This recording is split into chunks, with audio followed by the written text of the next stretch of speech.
भाजपा को देखा जाए तो जब भी लोकसभा का चुनाव हुआ, मोहम्मद शहाबुद्दीन के विरुद्ध लड़ा है, तो ऐसे में शहाबुद्दीन परिवार से कोई आपके गठबंधन में एनडीए में शामिल होता है, चुनाव लड़ता है अगर, तो क्या आप लोग सहयोग? मोहम्मद शहाबुद्दीन अभी है नहीं, और अभी हम लोग नरेंद्र मोदी जी की बात कर रहे हैं। और भेना साहब के बारे में क्या बताऊंगा, वो जहाँ जाना चाहते हैं जाएं, और जदयू में जाना चाहते हैं तो हमारे गठबंधन में आना चाहते हैं, और भी चुनाव लड़ेंगे तो हम लोग सहयोग करेंगे। बीजेपी को नीतीश कुमार गरियाते थे, बड़का झूठा पार्टी कहते थे, आज उसी के साथ आरोप लगाती है बीजेपी पे कि जब भी बीजेपी सत्ता में आती है तो ईडी का प्रयोग करती है, फाइल खुलवाती है, जांच करवाती है। जैसे ही सम्राट चौधरी उप मुख्यमंत्री बने हैं तो विधानसभा में फ्लोर टेस्ट के दौरान उन्होंने भाषण दिया कि 17 महीने की फाइल खुलवाई जाएगी। तो ये विपक्ष का जो आरोप है कि जब बीजेपी सत्ता में आती है तो फाइल खुलवाने का डर दिखाता है। नरेंद्र मोदी के नेतृत्व में पूरे देश में विकास हो रहा है। राजनीतिक परिस्थितियां बदलती रहती हैं। जा सकते हैं, आ सकते हैं। तेजस्वी प्रसाद यादव बोले कि नौकरियां हमने देने का काम किया। शिक्षा मंत्री बिहार में कौन थे? विजय चौधरी थे।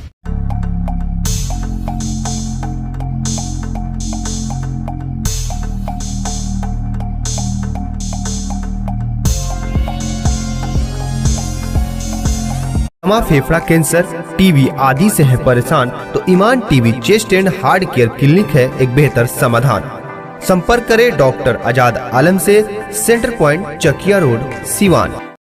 नमस्कार, मैं सचिन और आप देख रहे हैं बिहार न्यूज एक्सप्रेस। बिहार में सत्ता बदल चुकी है। नीतीश कुमार तो मुख्यमंत्री है ही, जो पहले विपक्ष में थे भाजपा अब उनके साथ सत्ता में बैठी हुई है और कई सारे मुद्दे हैं। लोकसभा चुनाव आने वाला है और एक तरफ नीतीश कुमार 17 महीने की फाइल खुलवाने की बात करते हैं तो वही बिहार विधानसभा के पूर्व अध्यक्ष अवध बिहारी चौधरी उन पर हमला करते हैं। तो इन सारे तमाम मुद्दों पर बातचीत करने के लिए हमारे साथ भाजपा के सिवान के युवा नेता है, जमीनी स्तर का इनको नेता कहा जाता है, स्वर्गीय जनार्दन तिवारी जी, जो पूर्व सांसद यहाँ से रह चुके हैं और भाजपा के सिवान में संस्थापक सदस्यों में एक रहे हैं। राहुल तिवारी जी, उनसे हम बात करेंगे। राहुल जी, आपका बिहार न्यूज एक्सप्रेस में स्वागत है। बहुत बहुत धन्यवाद, नमस्कार। पहला सवाल है कि जिस बीजेपी को नीतीश कुमार गरियाते थे, बड़का झूठा पार्टी कहते थे, आज उसी के साथ आप फिर से अगर सत्ता में आ गए हैं। देखिए, राजनीति में परिस्थितियां बदलती रहती हैं, और जब 2020 में बिहार की जनता ने राष्ट्रीय जनतांत्रिक गठबंधन को मैंडेट दिया था, नीतीश कुमार जी मुख्यमंत्री हुए, कुछ बातें बिगड़ी और नीतीश कुमार जी महागठबंधन के साथ चले गए। लेकिन जब उन्हें फिर लगा कि नहीं, और बिहार का विकास अगर हो सकता है तो राष्ट्रीय जनतांत्रिक गठबंधन के नेतृत्व में ही हो सकता है, भाजपा के ही साथ रह के हो सकता है, तो उन्होंने फिर हमें कहा और हम लोगों उनकी बातों को माना। और अंदर की मजबूती ही असली मजबूती होती है, जैसे सलूजा गोल्ड TMT सरिया, क्योंकि सिर्फ यही है 24 कैरेट गोल्ड की तरह असली स्टील से बना, जो दे आपके निर्माण को बेमिसाल मजबूती अंदर से। सलूजा गोल्ड TMT सरिया, गारंटी असली स्टील की, गारंटी मजबूती की। फिर बिहार डबल इंजन सरकार के साथ आगे काम कर दे। देखिए, एक बार अदला बदली होता है तो चलता है, लेकिन बार बार कभी राजद के साथ फिर बीजेपी के साथ, तो क्या लगता है किस तरह से बिहार में विकास हो पाएगा? तो हमने तो कहा ना कि राजनीति में जो परिस्थितियां बदलती रहती हैं, अभी क्या है, वर्तमान में क्या है, भूत में क्या था और भविष्य में क्या होगा, भविष्य के गर्भ में क्या है, ये राजनीति में हमेशा बदलाव होते रहता है। और रही बात विकास की, तो विश्व के सर्वाधिक लोकप्रिय नेता और भारत के यशस्वी प्रधानमंत्री नरेंद्र मोदी के नेतृत्व में पूरे देश में विकास हो रहा है, और नीतीश कुमार जी के आ जाने से और राष्ट्रीय जनतांत्रिक गठबंधन की सरकार बिहार में आ जाने से बिहार का जो विकास हो रहा था उससे डबल विकास होगा। लालू यादव जी ने कहा है कि नीतीश कुमार अगर आते हैं तो फिर से उनके लिए दरवाजे खुले हैं, तो आपको लगता है कि नीतीश कुमार अब आपके साथ ही रहेंगे, राजद के साथ नहीं जाएंगे? मैं फिर बोल रहा हूँ कि राजनीतिक परिस्थितियां बदलती रहती हैं। जा सकते हैं, आ सकते हैं, लेकिन भारतीय जनता पार्टी का एक कार्यकर्ता बिहार के विकास के लिए संकल्पित है, बिहार को आगे लेके जाना चाहती है नरेंद्र मोदी जी के नेतृत्व में, और भाजपा और राष्ट्रीय जनतांत्रिक गठबंधन में। एक अहम सवाल है, विपक्ष हमेशा आरोप लगाती है बीजेपी पे कि जब भी बीजेपी सत्ता में आती है तो ईडी का प्रयोग करती है, फाइल खुलवाती है, जांच करवाती है। जैसे ही सम्राट चौधरी उप मुख्यमंत्री बने हैं तो विधानसभा में फ्लोर टेस्ट के दौरान उन्होंने भाषण दिया कि 17 महीने की फाइल खुलवाई जाएगी। तो ये विपक्ष का जो आरोप है कि जब बीजेपी सत्ता में आती है तो फाइल खुलवाने का डर दिखाती है, इसको कहाँ तक मानते हैं? नहीं, मैं कहना चाहता हूं कि पूरे देश में 70 साल कांग्रेस ने सरकार के रूप में काम किया। विपक्ष को यह भी बताना चाहिए कि 6 साल अटल बिहारी वाजपेयी जी के नेतृत्व में सरकार चली। तो जब विपक्ष में कांग्रेस थे तो क्यों नहीं फाइल खुलवाया? लालू यादव जी चारा घोटाले मामले में किसके सरकार में जेल में गए? उसमें HD देवगौड़ा देश के प्रधानमंत्री थे और समर्थन था लालू यादव जी को। तो अगर सम्राट जी बोल रहे हैं, हमारे उप मुख्यमंत्री हैं, अगर वो बोल रहे हैं कि फाइल आपकी 17 महीने खुलेगी और जब में आप में कोई दाग नहीं है, तो इससे डरने की क्या बात है? तेजस्वी प्रसाद यादव बोले कि नौकरियां हमने देने का काम किया।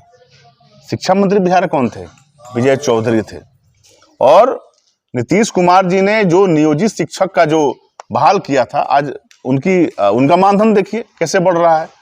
तो नीतीश कुमार जी के आने से 2005 से पूरा बिहार बदला।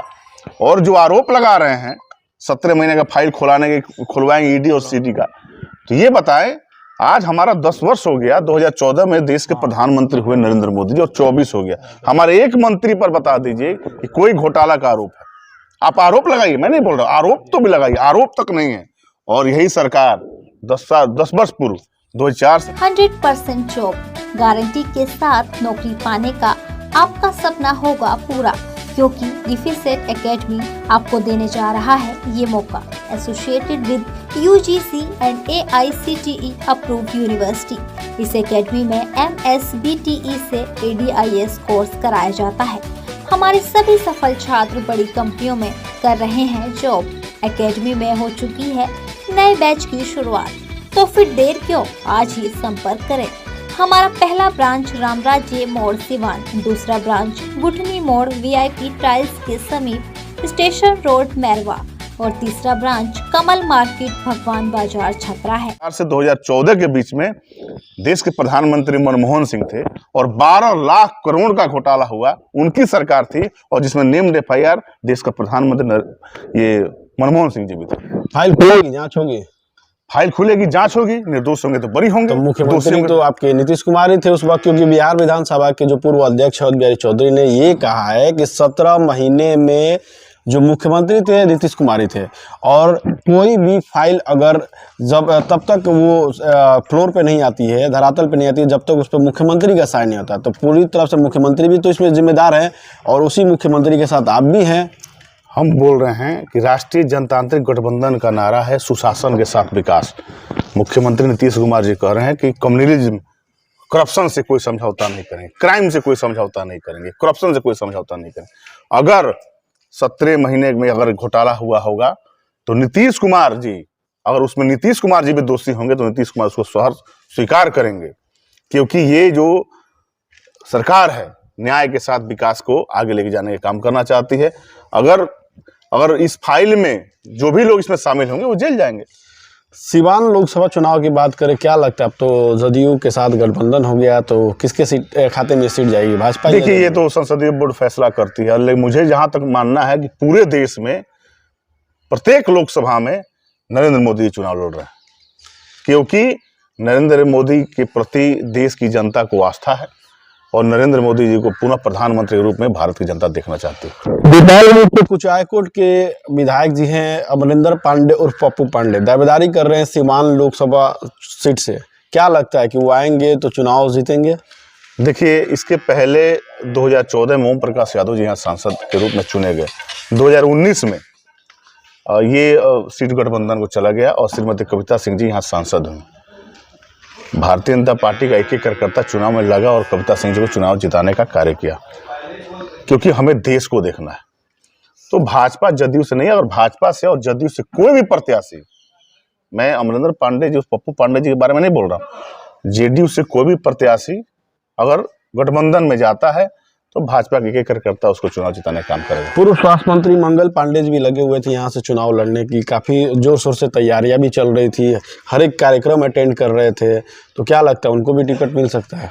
मंगल पांडे जी हमारे नेता हैं और देश के बड़े नेता हैं, और वो अभी लगे नहीं थे, वो शुरू से ही, उनका एक जिला है और जिला में इतना काम किए हैं मंगल पांडे जी नेतृत्व में। आप देख रहे हैं कि आज मॉडर्न अस्पताल सीवान में बन रहा है, वो मंगल पांडे जी ने किया। मैरवा में जो अस्पताल बन रहा है वो मंगल पांडे जी ने किया। आप देखिए, कुछ दिनों के लिए पथ निर्माण मंत्री थे, कुछ दिनों के लिए नए पुल का उन्होंने उद्घाटन किया जो दहा नदी पुल पर है। स्वास्थ्य के क्षेत्र में अच्छा काम किया, सीवान को बहुत सारा दिया है मंगल पांडे जी। कार्यकाल रहा कविता जी का, कितना खुश हैं आप एक नागरिक के नाते? क्या लगता है 5 सालों में विकास हुआ है? क्या विकास हुआ है? देखिए, कविता जी ने अच्छा काम किया है और 5 वर्षों में नहीं, राष्ट्रीय जनतांत्रिक गठबंधन का एक कार्यकर्ता और नेता विकास के प्रति आश्वस्त है और कविता सिंह ने अच्छा काम किया है और आगे भी करेंगे। 10 में से कितना नंबर देंगे? अगर आप 10 में 10 देंगे। 10 में 10 देंगे। एक बहुत बड़ी समस्या है सिसोन ढाला ब्रिज को लेके, लोग काफी परेशान है। आप देखिए, आप वहाँ जाएंगे तो 1-1 घंटे लोगों को वहाँ जाम में रुकना पड़ता है। अगर इमरजेंसी में कोई मरीज जा रहा है अस्पताल तो वहाँ मर जाएगा। डिलीवरी करने वाली महिलाओं को परेशानी होती है। आज तक उस पर कुछ नहीं हुआ। क्या विकास हुआ? नहीं, उसमें तो बात हुई है, एनओसी का कुछ मामला था बिहार सरकार का, वो भी मिल चुका है और बहुत जल्दी उसमें काम लगे। परेशानियां तो हैं, हम लोग भी जाते हैं तो 1-1 घंटा 2-2 घंटा रुक जाते हैं। परेशानी शहर डूब जाता है। सीवरेज की बनाने की मांग काफी वर्षों से हो रही है, ये भी नहीं बना है। देखिए, ये जो भी विकास की बात है सभी धीरे धीरे होता है और उसके लिए हम बोल रहे हैं ना कि राष्ट्रीय जनतांत्रिक गठबंधन का एक कार्यकर्ता और नेता संकल्पित है विकास के लिए। तो जो भी मूलभूत सुविधाएं जो जनता को देनी है वो भाजपा जदयू की सरकार में ही संभव। चलिए, एक सीवान में काफी तेजी से ये चर्चा चल रही है कि पूर्व दिवंगत सांसद मोहम्मद शहाबुद्दीन की पत्नी हैना शाहब जदयू में जा रही है, इस पे क्या कहेंगे? अब उनकी कहाँ जा रही है मुझे पता नहीं है और हैना साहब के बारे में क्या बताऊंगा। वो जहाँ जाना चाहती हैं जाएं और जदयू में जाना चाहते हैं तो हमारे गठबंधन में आना चाहते हैं, अगर भी चुनाव लड़ेंगे तो हम लोग सहयोग करेंगे। हम तो बोल ही रहे हैं कि जदयू भाजपा में जो भी जिसको भी सीट जाएगा। हैना साहब जदयू में जाएंगी तो राहुल तिवारी स्वागत करेंगे? नहीं, हम ही क्यों स्वागत करेंगे? राष्ट्रीय जनतांत्रिक गठबंधन का एक कार्यकर्ता स्वागत करेगा। भाजपा को देखा जाए तो जब भी लोकसभा का चुनाव हुआ मोहम्मद शहाबुद्दीन के विरुद्ध लड़ा है, तो ऐसे में शहाबुद्दीन परिवार से कोई आपके गठबंधन में एनडीए में शामिल होता है, चुनाव लड़ता है अगर, तो क्या आप लोग सहयोग करेंगे? मोहम्मद शहाबुद्दीन अभी है नहीं और अभी हम लोग नरेंद्र मोदी जी की बात कर रहे हैं। देश को देखना है, नरेंद्र मोदी के नेतृत्व में चुनाव लड़ेंगे और चुनाव जीतेंगे। चलिए, की बात कर ले तो बहुत दिनों से ये चर्चा है कि राहुल तिवारी को आखिर बागडोर कब मिलेगी 2025 चुनाव में? क्या माना जाए कि राहुल तिवारी सिवान सदर या कहीं से भी एक विधायक के तौर पे उम्मीदवार होंगे? हम लोग कार्यकर्ता हैं, पार्टी के समर्पित कार्यकर्ता हैं। जब दल को ये लगेगा कि इन्हें चुनाव लड़ना चाहिए तो पार्टी हमें टिकट देगी तो लड़ेंगे, नहीं तो निस्वार्थ भाव से भारतीय जनता पार्टी के लिए आगे भी काम करते रहेंगे। क्योंकि हमारे पूर्वजों ने इस पार्टी को आगे बढ़ाने के लिए और इस पार्टी के नींव रखने में उनकी अहम भूमिका रही, इसको आगे लेकर चलेंगे। नहीं, युवाओं में देखा जाए तो आपका अच्छा क्रेज है, भाजपा के जमीनी स्तर के नेता कहे जाते हैं, तो ऐसे में पार्टी को तो आपको टिकट देना चाहिए क्योंकि जो निष्ठावान कार्यकर्ता है उसको तो आगे बढ़ाना चाहिए। तो आपको कब टिकट मिल रहा है? मैंने फिर भी बोल रहा हूँ, मैं भारतीय जनता पार्टी के समर्पित कार्यकर्ता हूँ और पूर्वजों ने इसकी नींव रखी है सीवान भाजपा की, सीवान जनसंघ की, भारतीय जनसंघ की। तो इसको आगे ले जाने का काम करेंगे और पार्टी को जब लगेगा कि राहुल तिवारी को कहीं टिकट देना चाहिए तो हम लोग आगे काम करेंगे। दर्शकों को क्या कुछ मैसेज देंगे? हमारे दर्शक जो हैं सब लोग मिलके रहें और सबका साथ, सबका विकास, सबका विश्वास जो नारा है प्रधानमंत्री नरेंद्र मोदी जी का, हिंदू मुस्लिम सब लोग एक साथ मिलकर काम करें और देश को आगे बढ़ाएं। चलिए, तो ये राहुल तिवारी सब लोग मिलके साथ रहे, सबका साथ सबका विकास जो नारा है प्रधानमंत्री नरेंद्र मोदी का, उसको मिलकर एक साथ काम करें। इस खबर पे आपकी क्या कुछ राय है कमेंट बॉक्स में जरूर बताएं। सहयोगी रिंकू के साथ सचिन कुमार, बिहार न्यूज एक्सप्रेस, सीवान।